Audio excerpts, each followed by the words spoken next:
It's Trump versus Howard. The showdown between the Trump administration and the institutions of higher education has intensified. President Trump has threatened to revoke Harvard University's tax-exempt status. Why? Because Harvard refused to comply with his administration's demands on hiring, admissions, and even curriculum. But this isn't just about Harvard. This is about every institution of higher education in America and the billions of federal dollars that fuel them. Trump administration has already frozen $2.2 billion in federal research funding for Harvard University amid a dispute over proposed changes to university's campus policies, an action Harvard is firmly resisting. Trump's Joint Task Force to Combat Anti-Semitism responded with a statement announcing that $2.2 billion will be held in multi-year grants, in addition to the freeze on $60 million in government contracts.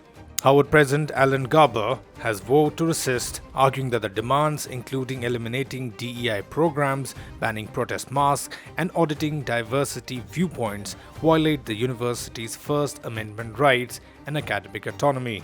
Elon Musk joined the battle by replying to Scott McNealy's Twitter post slamming Harvard University.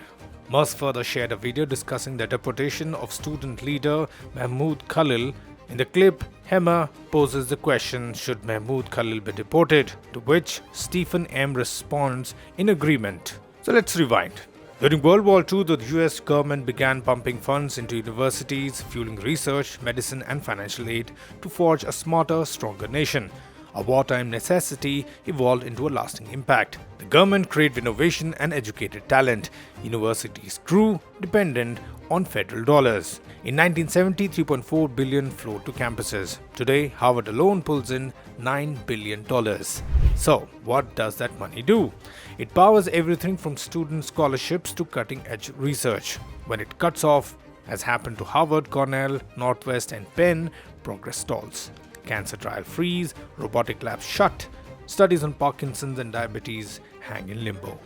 Now the question about why can't these schools just foot the bill? Well, it's not that simple. Harvard's $53.2 billion endowment, the nation's largest, sounds like a gold mine, but it's heavily restricted. Over 70% is tied to specific scholarships, departments, or research, with donors and legal rules blocking quick redirects. So when the Trump administration demanded ideological conformity for funding, Harvard refused. That defined cost $2.2 billion in frozen grants, yet Harvard's stand isn't just bold. It could spark a wider rebellion. The Trump administration may escalate by targeting Harvard's non-profit status or cancelling student visas. But one thing is clear, this isn't just about money. It's about who gets to shape the future of American education and who gets to say no.